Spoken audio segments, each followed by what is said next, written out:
नमस्कार प्रेक्षकांनो, आजच्या एपिसोडमध्ये इथे आता भूमीने मानसीला कॉल केलेला असतो. कारण भूमीला विचारायचं असतं, आकाश ऑफिसला गेला की नाही.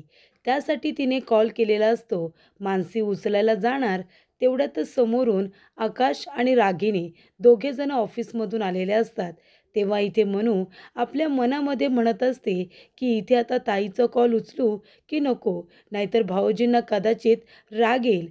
त्यामुळे ती आता इथे फोन सायलेंटवरती ठेवते, जेणेकरून भूमीला नंतर कॉल करता येईल. तेवढ्यातच इथे रागिनी आणि आकाश दोघेजण घरामध्ये आल्यानंतर रागिनी म्हणत असते की आकाश, मी तुला काय सांगितलं होतं? मी तुला म्हणाले होते ना की तू नोटीसवरती सही कर म्हणून. हे बघ, भूमीला सुद्धा तिची चूक आहे हे कळलं पाहिजे. तू लवकरात लवकर त्या पेपरवरती साईन कर. तेव्हा इथे मानसी आपल्या मनामध्ये विचार करायला लागते. मानसी म्हणत असते की आई कुठल्या इथे नोटीसबद्दल बोलत असतील, कशावरती? डिव्होर्स पेपरवरती इथे भाऊजींना सही करायला सांगत असतील काय? असा ती मनामध्ये विचार करत असते. तेवढ्यातच इथे मानसी रागिनी आणि आकाशला पाणी देते आणि मनू म्हणत असते, भाऊजी कसा होता आजचा दिवस तुमचा? ऑफिसमध्ये मन रमलं ना तुमचं?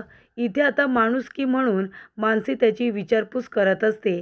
तेव्हा आकाशला मोबाईलवरती भूमी आणि संकर्षणचा तो आलेला फोटो आठवतो. त्यामुळे तो पुन्हा डिस्टर्ब होतो. तर इथे भूमीने मनूला पुन्हा एकदा कॉल केलेला असतो. तेव्हा मोबाईल जरी सायलेंट असला तरीसुद्धा त्याच्यावरती भूमीचं नाव आलेलं दिसतं आणि मनू आपला हात खाली करते. तेव्हा आकाशला मोबाईलच्या स्क्रीनवरती भूमिताई असं जे नाव सेव्ह केलेलं असतं ते नाव त्याला दिसतं. आणि इथे आकाश म्हणतो, भूमिका तुला फोन करते, का फोन केलाय तिने तुला? तेव्हा मानसी म्हणते, नाही भाऊजी, मला नाही माहिती. तेव्हा इथे आकाश तिच्या हातातून फोन घेतो आणि स्पीकरवरती टाकतो आणि तिला म्हणत असतो की मानसी, हे घे, तुझ्या ताईने तुला फोन केलाय ना. तिने माझीच विचारपूस करण्यासाठी फोन केला असेल की मी ऑफिसला गेलोय की नाही. कारण ती मला दुःखात बघू शकत नाही ना, म्हणून तिने चौकशी करण्यासाठी तुला फोन केला असेल की मी ऑफिसमध्ये गेलो आहे ना, मी पुन्हा माझ्या कामाला सुरुवात केली आहे ना, माझं रुटीन कसं सुरू झालं आहे हे विचारायलाच तिने फोन केला असेल, कारण तिला माझी खूप काळजी आहे म्हणून. तेव्हा इथे आकाश म्हणतो, सांग तुझ्या ताईला की मी ऑफिसमध्ये सुद्धा गेलो आहे आणि मी इथे रडत कुडत दुःखामध्ये आता राहत नाही आहे. मी ऑफिसमधल्या कामाला सुरुवात केली, हे सुद्धा तुझ्या ताईला सांग. तेव्हा इथे भूमी मानसीला म्हणत असते की मनू, मी त्यासाठी कॉल केलेला नाही आहे. मी यासाठी कॉल केला आहे की मी जे डिव्होर्स पेपर पाठवलेत त्याच्यावरती आकाशने सही केली की नाही. हे बघ, त्याला लवकरात लवकर डिव्होर्स पेपरवरती सही करून ते मला पाठवायला सांग. कारण मी संकर्षणबरोबर इथे लिगली नवरा बायकोसारखं राहायला सुरुवात करेन. त्याला इथे डिव्होर्स पेपरवरती सह्या करून ते पेपर लवकरात लवकर माझ्याकडे पाठवायला सांग. तेव्हा इथे प्रेक्षकांनो, इथे आकाशला माहिती असतं भूमी हे सगळं मुद्दाम म्हणते. तेव्हा इथे रागिनीला आनंद होतो. रागिनी म्हणत असते की चला, भूमी जर असं बोलत राहिली तर आकाशच्या मनातून ती लवकरात लवकर उतरेल. त्यानंतर प्रेक्षकांनो, इथे मानसी किचनमध्ये येते. ती म्हणत असते, भाऊजी तुम्ही फ्रेश व्हा, मी तुमच्यासाठी चहा घेऊन येते. आणि किचनमध्ये आल्यानंतर ती भूमीला फोन करते. तेव्हा भूमी म्हणते, मानसी काय झालं? तू पुन्हा का मला फोन केला आहेस? आकाशने सांगितलं आहे का तुला कॉल करायला? तेव्हा मानसी म्हणते, नाही ताई, मी स्वतःहूनच तुला फोन केला आहे.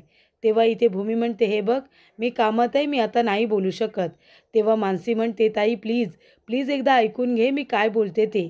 तुला माहिती आहे का, तू इथे नाही आहेस तर आईंचं काय चाललं आहे? आई इथे भाऊजींना फोर्स करत होत्या की ऑफिसला येऊ नकोस म्हणून. भाऊजी म्हणत होते, काही झालं तरी मी येणारच. पण आई म्हणत होत्या की ऑफिसला येऊ नकोस, तू घरीच थांब, तू आराम कर, मी आहे ना, मी ऑफिस सांभाळेन म्हणून. आणि त्या जबरदस्तीने भाऊजींना घरीच राहायला सांगत होत्या.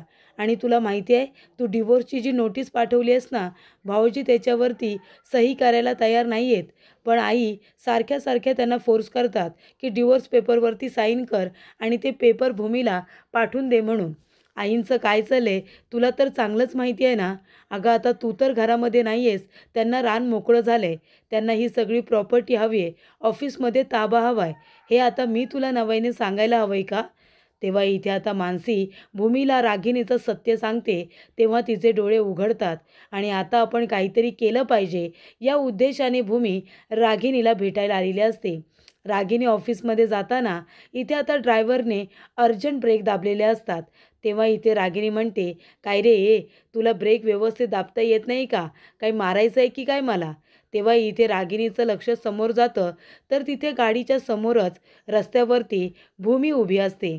तेव्हा रागिनी म्हणते, "काय गं हे काय चाललंय तुझं? नाही काय चाललंय? याला काय म्हणतात? तुला काय आता जीव वगैरे द्यायचा आहे की काय? माझ्या गाडीच्या समोर येऊन तुला जीव द्यायचा आहे? म्हणजे पुन्हा या प्रकरणामध्ये मला अडकवायचं असेल ना तुला?" तेव्हा इथे भूमी म्हणते, "नाही, नाही. तुम्हाला अडकवण्यासाठी मला तुमच्या गाडीच्या समोर येऊन जीव वगैरे द्यायची गरज नाही आहे. त्यासाठी तुमचं जे कर्म आहे ना आणि तुमचं पाप तेच पुरेसं आहे तुम्हाला मारण्यासाठी, तुमचा जीव घेण्यासाठी. तुमचं पाप आणि कर्म हे तुम्हाला लवकरच नरकामध्ये घेऊन जाईल हे मात्र नक्की." तेव्हा इथे रागिनी म्हणते, "हे सांगायला इथे आली आहेस का?" तेव्हा भूमी म्हणते, "नाही, नाही. हे सांगायला इथे आलेली नाही आहे. तुम्हाला इथे चेतावणी द्यायला आली. तुम्हाला सांगायला आली आहे की मी आता महाजनांच्या घरामध्ये नाही आहे. म्हणजे तुम्हाला रान मोकळं आहे असं समजू नका. जरीसुद्धा मी आकाशला सोडून दुसरीकडे गेले असले ना राहायला, तरीसुद्धा त्या घराबरोबरची माझी बांधिलकी अजून तशीच आहे. कळलं ना तुम्हाला? तुम्हाला काय वाटलं? म्हणजे लोकं इथे नर्स प्रकरण असू दे, बाकीची सगळी प्रकरणं असू दे, विसरून गेले असतील. बरोबर ना? पण मी विसरलेले नाही आहे. मला बरोबर माहिती आहे तुम्ही काय आहात ते आणि हे सगळं प्रकरण मी लवकरात लवकर पुन्हा बाहेर काढेन. तुम्हाला काय वाटलं मी हे सगळं विसरली आहे का? अजिबात विसरलेलं नाही आहे. तुम्ही इथे आकाशला ऑफिसला येऊ नको असं म्हणता. त्याचबरोबर डिव्होर्स पेपरवरती लवकरात लवकर साईन कर आणि मला नोटीस पाठव असं त्याला जबरदस्तीने करायला सांगता ना. पण तुम्हाला काय वाटलं मला आकाशने डिव्होर्स दिला तरीसुद्धा मी तुम्हाला सहजासहजी हे सगळं घशात घालून देईन असं वाटलं तुम्हाला? अजिबात नाही. तुम्हाला हे सहजासहजी काहीही मिळणार नाही आहे. कारण अजून मी जिवंत आहे. सोडणार नाही आहे मी तुम्हाला. आकाशची प्रॉपर्टी मी तुम्हाला लुबाडू देणार नाही आणि आकाशला जर तुम्ही काही करण्याचा प्रयत्न केलास ना, तर माझ्यापेक्षा वाईट कुणीच नसेल. कळलं तुम्हाला? तेव्हा इथे रागिनी म्हणते, "तुझी आणि त्या घराबरोबर बांधिलकी, अगं आकाशला सोडून एका दुसऱ्या पुरुषाबरोबर जाऊन राहतेस आणि तू इथे नीतिमत्ताच्या गोष्टी करतेस, तू इथे बांधिलकीच्या गोष्टी करतेस. अगं महाजनांच्या समोर इथे डोकं वर काढून बोलायची सुद्धा तुला इथे आता लाज वाटली पाहिजे." तेव्हा इथे भूमी म्हणते, "कोण आहे इथे महाजन? तुम्ही महाजन नाही आहात, तुम्ही पटवर्धन आहात आणि मी मिसेस पटवर्धन यांच्याशी बोलते. चला आता जाऊन गाडीमध्ये बसा आणि एक गोष्ट लक्षात ठेवा, माझं आकाशकडे आणि घराकडे पूर्ण लक्ष आहे. तेव्हा आकाशपासून लांब राहायचं, लांब राहायचं. कळलं तुम्हाला?" असं म्हणून आता भूमी निघून जाते. तेव्हा रागिनी म्हणत असते की "नागिन कुठली? मला धमकी देतेस काय? मला असं वाटलं होतं घर सोडून गेले तर आता घराकडे ढुंकून बघणारसुद्धा नाही. तर इथे वेटोळा घालून माझ्यावरती नजर ठेवून बसलेलीच आहे ती. आता बघ मी भूमी काय करते. तुला आता या घरापासून कायमची कशी तोडते ना ते बघच तू." तर प्रेक्षकांनो, इथे आता आकाश आणि अथर्व दोघेजणं ऑफिसला जायला निघालेले असतात आणि तेवढ्यातच तिथे रागिनी वकिलांना घेऊन आलेली असते. तेव्हा इथे रागिनी म्हणते, "बसा, बसा वकील साहेब बसा." तेव्हा आकाश म्हणतो, "काय गं आत्या, तू इथे वकील साहेबांना का घेऊन आली आहेस?" तेव्हा इथे रागिनी म्हणत असते, "का आली आहेस म्हणजे? आकाश, मी तुला आधीच सांगितलं होते की नाही? हे बघ आता तू इथे काही कर आणि ह्या पेपरवरती साईन कर. भूमीकडे आपली क्षितिजा आहे." "अरे भूमीचं काय? ती संकर्षणकडे आणि त्याच्या बाळाबरोबर चांगली रमली आहे तिथे आणि आपल्या क्षितिजाकडे जर तिचं लक्ष दुर्लक्षित होत असेल तर?" म्हणूनच मी म्हणते की आता क्षितिजाचा बाबा म्हणून तू तिच्या कस्टडीसाठी क्लेम कर. तू आता इथे क्षितिजाच्या कस्टडीसाठी क्लेम पाठव भूमीला. तेव्हा आकाश म्हणतो, "आत्या, तू का पेपर तयार केलेस?" "अगं मी अजून निर्णय घेतलेला नाही आहे. मी अजून मनापासून काहीही तसा विचारसुद्धा केलेला नाही आहे आणि तू इथे कस्टडीसाठी क्लेम पाठवतेस. हे बघ तू सध्या थांब." रागिनी म्हणते, "का थांबायचं आपण? अरे भूमी जर आपला विचार करत नाही तर आपण भूमीचा का विचार करायचा? तिने महाजनांच्या इज्जतीचा विचार केला. तिने तुझा विचार केला का? नाही ना. संकर्षणकडे ती निघून गेली ना. बरं जाता जाता आपल्या क्षितिजालाही घेऊन गेली. मग आता भूमीने जर तिच्या पुढचा विचार केलाय, ती जर इथे संकर्षण आणि त्याच्या मुलाबरोबर चांगली रमलीये, चांगली संसार करतीये, तर तू का दुःखात राहायचं? तू का फक्त दुःखात कष्टी व्हायचं? हे बघ, क्षितिजाची कस्टडी जर तुला मिळाली तर क्षितिजा तुझ्याकडे येईल आणि मग तू तरी आनंदात राहशील. सगळं का बरं त्या भूमीला आयतं द्यायचं? तेव्हा इथे मानसी म्हणत असते, भाऊजी प्लीज असं काही करू नका. तुम्हाला सुद्धा माहिती आहे ताई जे काही करते त्याच्यामागे काहीतरी कारण आहे. आणि ताई तिथे एकटी पडली आहे हो. क्षितिजा तिच्यासमोर आहे, तिच्याबरोबर आहे, म्हणून निदान तिला धीर तरी मिळतोय. तिला तिथे राहण्यासाठी तेवढीच ताकद तरी मिळते. प्लीज भाऊजी पेपरवरती सही करू नका. एकदा विचार करा. जर तुम्ही क्षितिजाला घेऊन आलात तर ताई कोलमडून पडेल हो. तेव्हा रागिनी म्हणते, जाऊ दे ना मग. त्या भूमीने केला का आपला विचार? आपला जाऊ दे. आकाशचा विचार केला का? नाही ना. आकाशला सोडून निघून गेली ना ती. मग आकाशने का तिचा विचार करायचा? सगळं काही आकाशनेच विचार करायचा. आणि भूमीने काय करायचं? महाजनांची इज्जत चव्हाट्यावरती आणायची. लोक इथे वेगवेगळ्या पद्धतीने बोलतायत, कळते का तुला? महाजनांची इज्जत जाता जाता राहिली आहे, पण आता नाही. आता आपण तिला इथे कस्टडीसाठी क्लेम पाठवायचाच. तेव्हा इथे अथर्व म्हणत असतो, बरोबर बोलते आई म्हणू. अगं भूमिताईने आपला विचार केला का? कशी वागली ती? इथे आकाशला सोडून ती संकर्षणकडे निघून गेली. बरं कारण पण सांगत नाही आहे. आणि तिने जर आता तिचा विचार केलाय ना, मग आकाशने सुद्धा त्याचा विचार करायला हवं.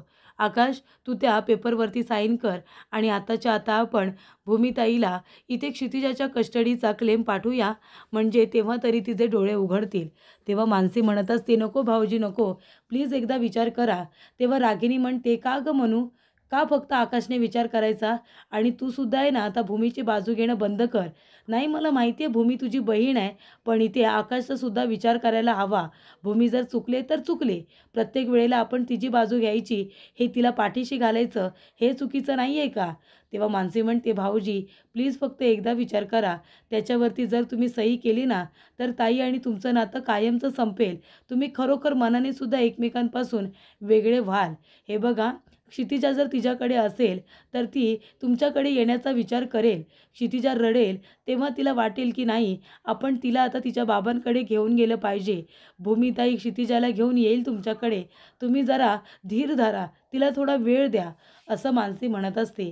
तेव्हा प्रेक्षकांनो, इथे आता ओजसचा ताप चेक करायचा असतो. तेव्हा संकर्षण म्हणत असतो, ओजस बाळा हे लाव बरं, मला तुझा ताप चेक करू दे. ओजस म्हणतो, नाही मी लावणार नाही आहे. तेव्हा इथे संकर्षण म्हणत असतो, हे बघ बाबा म्हणून नाही, पण एक डॉक्टर म्हणून तरी माझं ऐक. प्लीज मला तुझा ताप चेक करू दे. तेव्हा इथे सुलक्षणा म्हणत असते की ओजसचा तुमच्यावरचा राग अजूनपर्यंत गेलेला नाही आहे आणि तो तुमच्याजवळ नीट बोलणारसुद्धा नाही. ते माझ्याकडे द्या, मी त्याचा ताप चेक करते. तेव्हा तिथे आता भूमी आलेली असते आणि भूमी म्हणत असते, हे बघ मी ओजससाठी काय घेऊन आले? ओजससाठी मी सरप्राईज आणले. तेव्हा इथे सुलक्षणा म्हणते, बाद झालं आता ओजससाठी सरप्राईज. त्याला इतके सरप्राईज द्यायची गरज नाही आहे. आणि काल त्याच्यासाठी खीर केली होती ना शेवयांची, ती त्याने खाल्ली ना, मग अजून त्याला सरप्राईज द्यायची गरज नाही आहे. आणि त्याला इथे मोजकेच पदार्थ आवडतात. तेव्हा त्याच्यासाठी इथे आता खाणावळ उघडून वेगवेगळे पदार्थ बनवायची गरज नाही आहे. तेव्हा काका म्हणतात, अगं सुलक्षणा, पण इथे भूमी जे काही बनवते ते तो आवडीने खातो ना. खीरसुद्धा खाल्ली त्याने, मग तिने आता जे काही बनवलं आहे ते सुद्धा तो खाईल. तेव्हा इकडे सुलक्षणा म्हणते, नाही खाणार तो. तेव्हा भूमी म्हणते, ते ओजसला ठरवू दे ना, तो खाईल की नाही खाणार ते ओजस ठरवेल. तेव्हा इथे भूमी म्हणते, ओजस हे बघ मी तुझ्यासाठी काय बनवलं आहे, सरप्राईज. तेव्हा ती प्लेटवरचं झाकण बाजूला ठेवते. तेव्हा ओजसला आनंद होतो. ओजस म्हणतो, वा ब्रेड पुडिंग. तेव्हा भूमी म्हणते, हो ओजसला आमच्या ब्रेड पुडिंग खूपच जास्त आवडतं ना, म्हणून मी तुझ्यासाठी बनवले, घे बरं खा. तेव्हा ओजस नको म्हणतो. तेव्हा भूमी म्हणत असते, अच्छा म्हणजे ओजसला इथे खाता खाता गोष्ट ऐकायची सवय आहे का हो? तेव्हा इथे संकर्षण म्हणतो, हो हो अगदी बरोबर. ओजसला खाता खाता गोष्ट ऐकायची सवय आहे. त्याला स्टोरीज खूप आवडतात, हो ना ओजस? तेव्हा इथे भूमी म्हणते, हो का? बरं ठीक आहे, मी पण ओजसला त्याच्या आवडीची गोष्ट ऐकवते. तेव्हा भूमी म्हणते, ओजस तुला इथे पैशांचं झाड याची गोष्ट माहिती आहे का? एक आहे ना पैशांचं झाड असतं, त्याची स्टोरी मी तुला सांगते. तेव्हा इथे भूमी म्हणत असते, एक आहे ना गाव होतं. त्या गावामध्ये एक गरीब मुलगा राहत होता. तो गरीब होता, पण तो ओजससारखाच हुशार, सुंदर आणि एक गुणी मुलगा होता. आणि मग ती इथे स्टोरी सांगत असते आणि सांगता सांगता ती ओजसला भरवत असते. ओजसला सुद्धा स्टोरी खूप आवडते. त्याला ती पूर्ण ऐकायची असते. तेव्हा इथे भूमी आता ब्रेड पुडिंग त्याला भरवते. तेव्हा इथे ओजस ब्रेड पुडिंग खायला सुरुवात करतो. त्यानंतर इथे भूमी बोलता बोलता संकर्षणच्या हातातून इथे ताप चेक करण्याची जी तापमापी असते ते सुद्धा घेते आणि ती आता बोलता बोलता इथे ओजसच्या आता हाताखाली ठेवते. कारण त्याचा ताप चेक करायचा असतो आणि भूमीला आता कळलेलं असतं की ओजसला कसं ट्रीट करायचं. कारण त्याला इथे भरभरून आईचं प्रेम हवं आहे, त्याला लाड हवेत आणि ते जर त्याला दिले तर तो नीट बोलू शकतो, नीट वागू शकतो, हे आता भूमीला कळलेलं असतं. तेव्हा ती इथे ओजसचा तापसुद्धा चेक करते आणि ताप चेक केल्यानंतर भूमी म्हणत असते, "अरे वा, हे बघा, आता तर ओजसला तापच नाही आहे. ओजसचा ताप तर पळूनच गेला." तेव्हा इथे संकर्षणला फारच आनंद होतो की ओजसचा ताप हा निघून गेलेला असतो. त्याच्यामध्ये ताप आता खूपच जास्त कमी दाखवतो. तेव्हा इथे आजोबांना त्याचबरोबर सगळ्यांना फारच आनंद होतो की इथे ओजसचा ताप निघून गेलेला असतो. त्याला आता बरं वाटत असतं. तेव्हा भूमी म्हणत असते, "हे घे ओजस, अजून खा." तेव्हा ओजस आता बस असं म्हणतो. तेव्हा ती म्हणते, "एक घास खा प्लीज." तेव्हा ओजस आता एक घास खातो. तेवढ्यातच डोरबेलचा आवाज येतो. भूमी म्हणत असते, "बरं ठीक आहे, तुम्ही एक काम करा, ओजसचं खाऊन झाले, त्याला बास झाले. तुम्ही त्याला आता त्याची जी काही औषधं आहेत ना ती त्याला द्या. कोण बाहेर आहे ते मी बघते. मी जाऊन दरवाजा उघडते." असं इथे आता भूमी म्हणत असते. त्यानंतर संकर्षणला खूप आनंद होतो.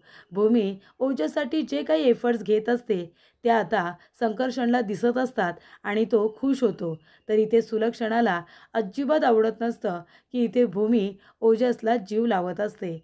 त्यानंतर प्रेक्षकांनो, इथे आता कुरिअरवाला आलेला असतो. भूमी दरवाजा उघडते तेव्हा कुरिअरवाला म्हणतो की भूमी महाजन. तेव्हा भूमी म्हणते, "हो मीच." तेव्हा कुरिअर दिल्यानंतर तो भूमीची साईन घेतो आणि तिथून निघून जातो. तेव्हा भूमीला असं वाटत असतं की मला इथे नोटीस कुणी पाठवली असेल, माझ्या नावाने नोटीस आली आहे. तेव्हा ती लगेचच ती नोटीस उघडून बघत असते. तेव्हा प्रेक्षकांनो, नोटीस उघडून बघितल्यानंतर भूमीला खूप मोठा धक्का बसतो. ज्या गोष्टीची तिने अपेक्षासुद्धा केली नव्हती ती गोष्ट घडलेली असते. तर इथे नोटीस वाचल्यानंतर तिच्या पायाखालची जमीनच सरकते, कारण विषय तिच्या मुलीचा असतो. तर प्रेक्षकांनो, इथे आकाशने आता कस्टडीसाठी जे क्लेम केलेलं असतं त्या नोटीसवरती सही केलेली असते आणि ती नोटीस इथे वकिलामार्फत भूमीला पाठवलेली असते. तेव्हा ती नोटीस वाचल्यानंतर भूमी म्हणत असते की आकाशने इथे आता क्षितिजाच्या कस्टडीसाठी क्लेम केला आहे. असं म्हणाल्यानंतर भूमीला खूप मोठा धक्का बसतो. मानसी म्हणत असते, "भाऊजी, असं का केलं तुम्ही? का तुम्ही ताईला नोटीस पाठवलीत? तुम्हाला माहिती आहे क्षितिजाशिवाय ताई राहू शकणार नाही. मग तरीसुद्धा तुम्ही इथे ताईला नोटीस पाठवलीत, जरासुद्धा तिच्या मनाचा विचार केला नाहीत." तेव्हा इथे आकाश म्हणत असतो, "मानसी, मी तिला नोटीस पाठवली आहे, पण आता क्षितिजा तिच्यापासून दूर होईल. तिच्यासाठी तरी ती मला नक्की कारण काय आहे ते सांगेल. माझ्यापासून दूर जाण्याचं कारण काय आहे ते तरी ती मला सांगेल, म्हणून मी तिच्यासाठी नोटीस पाठवली आहे." तेव्हा रागिनी म्हणते, "घ्या, म्हणजे इथे याने भूमीला घाबरवण्यासाठी नोटीस पाठवली आहे. म्हणजे इतके प्रयत्न करते तरीसुद्धा याच्या मनातून ती भूमी काही बाजूला होत नाही आहे." असं रागिनी म्हणत असते. किती विश्वास आहे त्या भूमीवरती, इतका अंधा विश्वास. त्यानंतर प्रेक्षकांनो, इथे आता भूमी शांतपणे बसलेली असते. तेव्हा संकर्षण येतो आणि म्हणत असतो, "भूमी, तू बघितलंस ना, इथे आता ओजस तुझ्याबरोबर छान रुळायला लागलाय. किती छान पद्धतीने त्याने रिॲक्ट केलं बघितलंस ना. तू त्याच्यासाठी ब्रेड पुडिंग बनवलंस, ते सुद्धा त्याने खाल्लं. त्याने इथे गोळ्या औषधंसुद्धा घेतली आणि तो नॉर्मलसुद्धा झाला आहे. आता चिडचिड करत नाही आहे, रागवत नाही आहे. म्हणून मी तुला म्हणत होतो की तू जर एफर्ट्स घेतलेस तर तू इथे ओजसचं मन जिंकू शकतेस." तेव्हा इथे भूमी आता तिच्याच नादामध्ये असते. तेव्हा इथे संकर्षण म्हणतो, "भूमी, काय झालं? कसला विचार करतेस?" तेव्हा इथे भूमी जी नोटीस तिला पाठवलेली असते ती नोटीस आता संकर्षणला दाखवते. तेव्हा संकर्षण म्हणतो, "काय आहे?" आणि तो ते वाचन करतो. तेव्हा त्याला कळतं की इथे आता क्षितिजाच्या कस्टडीसाठी आकाशने क्लेम केला आहे. त्यामुळे इथे भूमी इतकी दुःखी झालेली आहे. भूमीचं दुःखी होण्याचं कारण इथे संकर्षणला कळलेलं असतं. तेव्हा संकर्षणला सुद्धा वाईट वाटतं. संकर्षण आता भूमीकडे बघत असतो. तेव्हा त्याला कळतं की इथे जर भूमीपासून क्षितिजा वेगळी झाली तर भूमी तर कोलमडून पडेल. तिच्या दुःखाचं कारण संकर्षणला कळल्यानंतर संकर्षणला सुद्धा फारच जास्त वाईट वाटतं. त्यानंतर प्रेक्षकांनो पुढील भागामध्ये इथे आता भूमी आकाशच्या ऑफिसमध्ये आलेली असते. तेव्हा ऑफिस स्टाफ म्हणत असतो की बघा, म्हणजे इथे आता स्वतःच्या नवऱ्याला सोडून इथे दुसऱ्या माणसाच्या घरी जाऊन राहतायत आणि तुम्ही इथे माणुसकीच्या गोष्टी करता, तुम्ही नीतिमत्ताच्या गोष्टी करता. तुमच्यासारख्या बायका कशा असतात ना, हे आम्हाला बरोबर माहिती आहे. कळलं का? इथे स्वतःच्या नवऱ्याला सोडून दुसऱ्या माणसाच्या घरी जाऊन राहणं याला काय म्हणतात तुम्हाला माहिती आहे ना? तेव्हा इथे आता ऑफिस स्टाफचं बोलणं आकाशने ऐकलेलं असतं आणि आकाशला खूपच जास्त राग येतो. त्याचा राग इतका अनावर होतो की तो त्या माणसाला बेदम मारतो आणि म्हणत असतो की तुझी हिंमत कशी झाली भूमीबद्दल हे सगळं बोलायची? भूमीबद्दल बोलायची तुझी लायकी तरी आहे का? भूमीने तुमच्यासाठी काय काय केलंय हे सगळं विसरून गेलात तुम्ही आणि आता तिच्याबद्दल ह्या अशा गोष्टी बोलताय. लाज नाही वाटत तुम्हाला? तर इथे स्टाफला मारल्यानंतर भूमी म्हणत असते, आकाश थांब, जाऊ दे, सोड त्याला. तेव्हा आकाश म्हणतो, नाही भूमी, तुझ्याबद्दल कुणीही असं बोललेलं मी खपून घेणार नाही. कळलं ना तुला? इथे तुझ्याबद्दल बोलण्याची कुणाची लायकी नाही आहे. तुला कुणी वाईट साईड बोललेलं मी खपून घेणार नाही, असं आकाश म्हणतो. तेव्हा इथे भूमी म्हणते, म्हणून तू इथे आता क्षितिजाच्या कस्टडीसाठी क्लेम केलं आहेस का? तुला इतकी काळजी वाटते माझी? तेव्हा इथे आकाश म्हणतो, हे बघ भूमी, मी क्षितिजाच्या कस्टडीसाठी क्लेम केला आहे. मग तुला आता जे काही करायचं आहे तू कर. एकतर मला सोडून जाण्याचं खरं खरं कारण सांग, नाहीतर क्षितिजाला माझ्याकडे पाठवून दे. असं इथे स्पष्टपणे आकाश भूमीला म्हणालेला असतो. एकतर सत्य सांग, का मला सोडून गेलीस? नाहीतर इथे क्षितिजाची कस्टडी मला दे, असं आकाशने भूमीला सांगितलेलं असतं.